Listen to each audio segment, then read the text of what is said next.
Al seguir escuchando este libro de los Hechos de los Apóstoles, estamos ya en el capítulo 13, en donde ya la actividad de Pablo es intensa después de su conversión en el camino a Damasco, en ese encuentro que tuvo con Jesús, donde lo seduce, donde lo mantiene 3 días en ayuno y oración, donde es bautizado por Ananías y ungido con el Espíritu Santo. Finalmente Jesús le revela la misión para la cual lo había llamado, y era convertirlo en el apóstol de los gentiles, es decir, en apóstol de los paganos. Si recuerdan, Jesús le decía continuamente a sus apóstoles: vayan a las ovejas descarriadas de la casa de Israel. No vayan por tierra de samaritanos. Quizás en el fondo Jesús tomó la precaución de que no fueran por esos territorios, porque quizás los apóstoles todavía no estaban aptos, preparados para enfrentar los embates de las doctrinas paganas de aquellos hombres. Y cuando Jesús elige a Pablo, lo hace porque, en primer lugar, es un hombre íntegro. En segundo lugar, es un hombre bien preparado. Fue educado en la escuela de Gamaliel. Y porque también conocía perfectamente la historia del pueblo judío. Así de que en ese sentido, el mérito de Pablo es haber entendido que el Antiguo Testamento no se oponía a este nuevo inicio de la iglesia cristiana, iniciada con los apóstoles, sino que Jesús venía al mundo para cumplir y llevar a plenitud todas las promesas del Antiguo Testamento que se referían a Él. Y es entonces de eso, de cómo se va a tomar Pablo el protagonismo para iniciar una cruzada intensa de evangelización en esas regiones paganas. Por eso lo vemos predicando hoy en la sinagoga de Antioquía de Pisidia. Ayer escuchábamos una parte de la predicación y hoy lo escuchamos en esta segunda parte, donde sigue poniendo de manifiesto la grandeza de los judíos de ser descendientes de Abraham, y a quienes estaba destinado el mensaje de salvación, pero que algunos judíos no habían entendido la enseñanza de Jesús hasta el grado de radicalizarse en contra de él, entregándolo a las autoridades de su tiempo, quienes lo condenarían a muerte. Sin embargo, como va a continuar diciendo Lucas en esta parte de su evangelio, aun cuando le dieron muerte, Dios lo resucitó de entre los muertos, y él, ya resucitado, se apareció durante muchos días a los que habían seguido de Galilea a Jerusalén. Y termina diciendo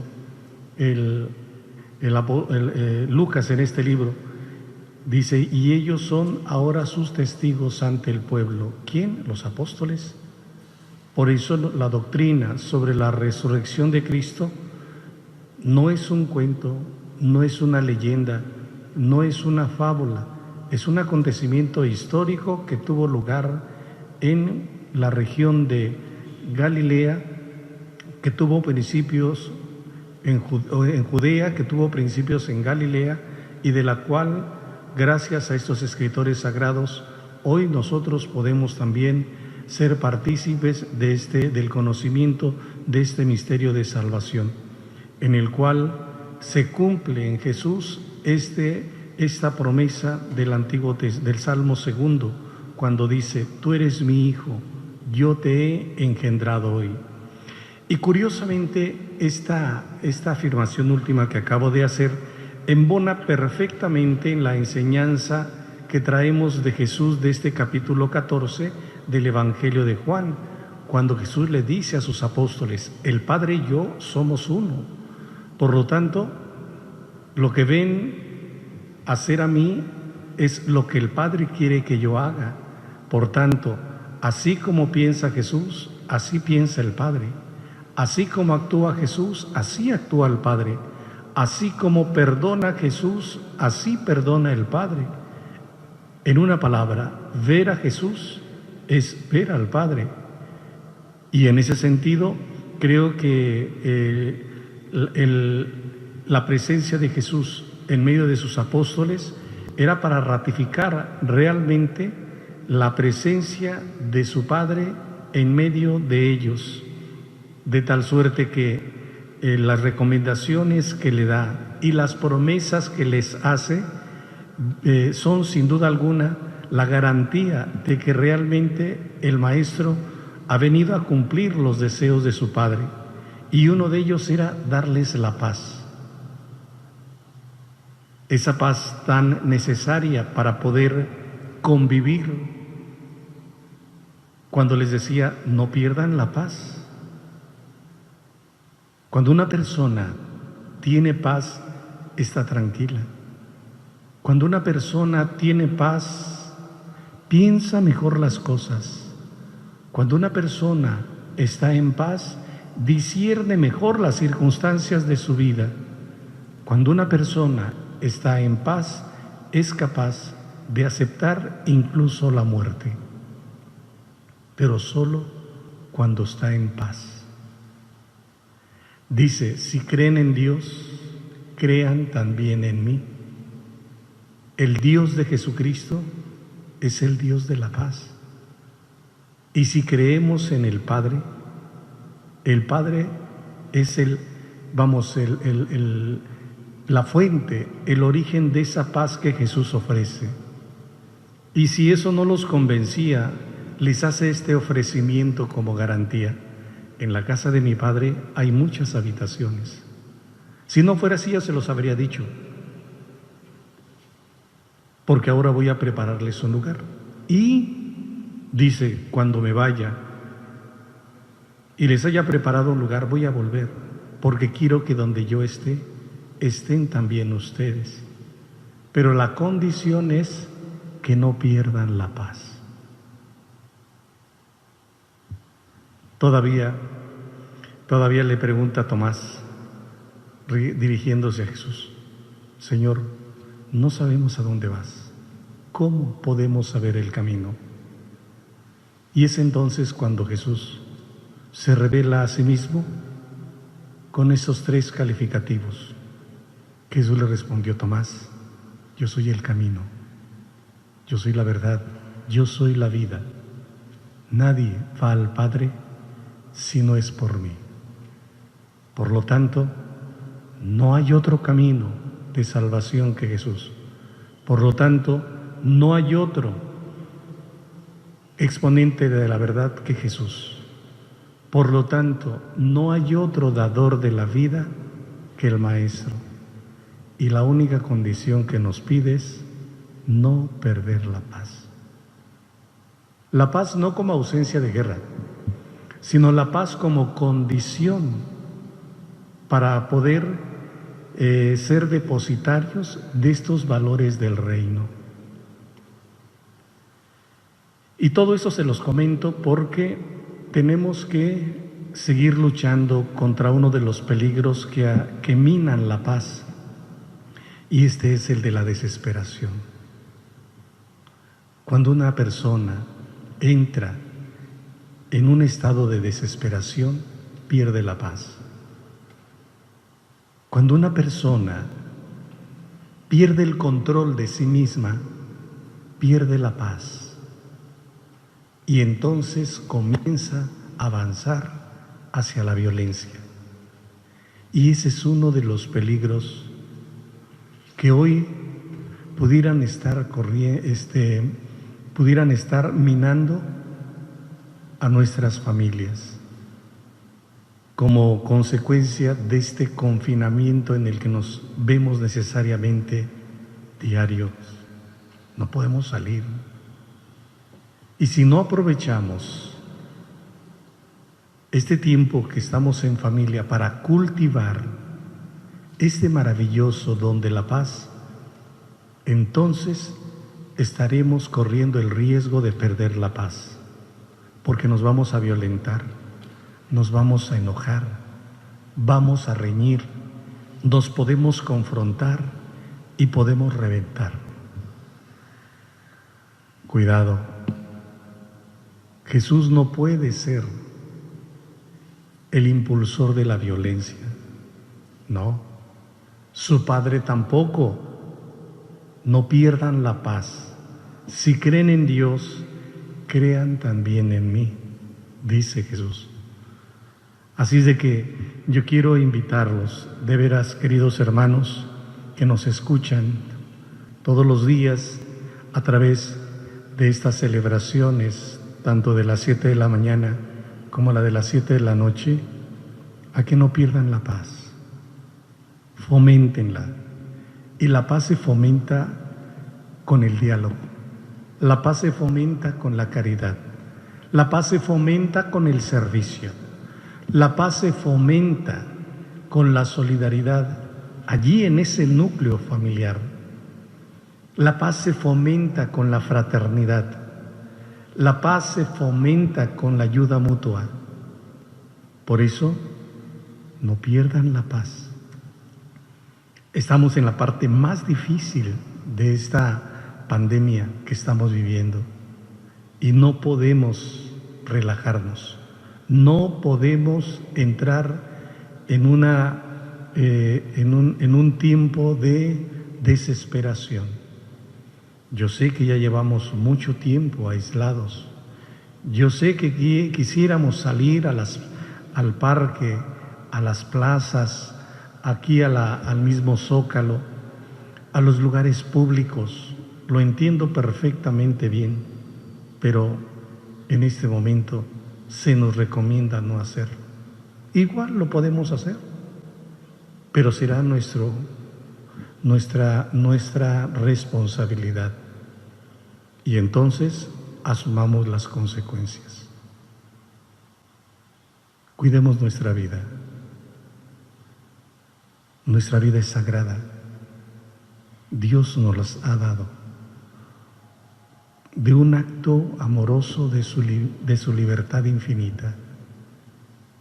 Y nos creó, acuérdense, a su imagen y semejanza. Dios no nos creó para ser violentos, para ser groseros, para confrontar. Nos creó para ser protagonistas de la paz. Y tenemos que cultivarla allí donde en este momento nos encontramos. Pidámosle a Dios que nos ayude esta recomendación de Jesús que le dice a sus discípulos: no pierdan la paz. Que María dé la paz, bendiga nuestras familias, nos acompañe en este momento difícil que vivimos en esta parte de la historia y siga siendo también para cada una de nuestras familias la esperanza de saber que pronto podremos encontrarnos para seguir cultivando la paz entre nosotros. Así sea. Antes de la bendición final, siempre agradezco a ustedes, queridos hermanos, que nos reciben en el seno de sus familias a través de las plataformas digitales, y desde luego agradecerle también al equipo de servicio de liturgia, siempre su presencia para hacer más participativa esta celebración, al equipo de comunicación, quien hoy está coordinado por Héctor, el poder también llegar a cada una de sus familias. Muchas gracias.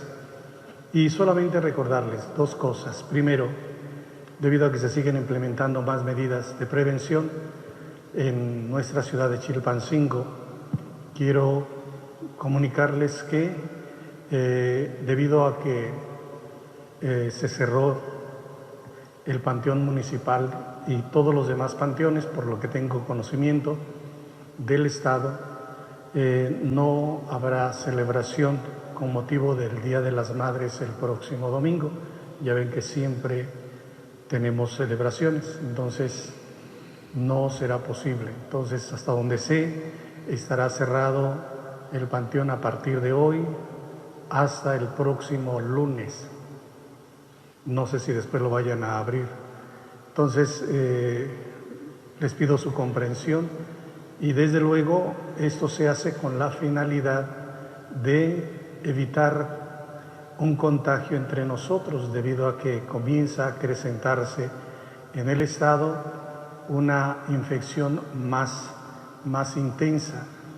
Entonces yo les pido una vez más que sigamos reunidos en la casa, no salgamos para lo esencial, utilicemos todas las medidas preventivas que ya conocemos y que cuidemos nuestra salud, particularmente de los adultos mayores y de los niños. Y segundo, que si alguno de ustedes quiere rezar o que se ofrezca a las misas por sus difuntos, recuerden que el próximo domingo 10, que no va a haber misa en el panteón, tendremos 3 celebraciones aquí en la catedral, a puerta cerrada, a las 8 de la mañana, a la 1 de la tarde o a las 7 de la noche, que presidirá Dios mediante nuestro obispo diocesano. Entonces, pueden traer sus intenciones a través, o hacérnoslas llegar a través del chat que nosotros ofrecemos durante las mismas misas. Entonces, escríbanos allí en el chat para que, como lo hemos venido haciendo, las podamos bajar ya del chat y poderlas ofrecer, como se han dicho ya algunas de ellas, en cada una de las misas. Entonces, escríbanos, háganos llegar sus intenciones y nosotros las atenderemos con mucho cariño y desde luego con mucha fe. Así es de que, pues eso es lo que yo quería ahora comunicarles. Sí, efectivamente es de alguna manera insólito, o por lo menos que yo recuerde, nunca se había cerrado el panteón en una fecha tan importante como es el 10 de mayo. Y sin embargo, pues este año en todo el país se van a cerrar los panteones prácticamente, salvo aquellas zonas donde afortunadamente no se tiene conocimiento de infectados, pero que también están tomando sus medidas preventivas. Pidámosle desde nuestros hogares a Dios por nuestros progenitores, especialmente este domingo por el Día de las Madres, y pidamos por ellas para que desde el cielo oren por nosotros, para que desde el cielo Dios nos siga cuidando y atendiendo en nuestras plegarias. Y si alguien todavía le vive su mamacita, pues mi felicitación desde ahora comienzo a expresarlo. Y si no lo tienen al lado o cerca de ustedes, envíenles por lo menos un saludo a través de las redes sociales, pues un mensaje de felicitación. A veces hay figuras por ahí con las que podemos representar un pastel, unos regalos. Hágaselo llegar. Sé que no es lo más propio, pero podemos también utilizar esos recursos. Y desde luego en el ánimo de que pasando todo esto, seguramente volveremos a encontrarnos para saludarnos, felicitarnos y desde luego volver otra vez a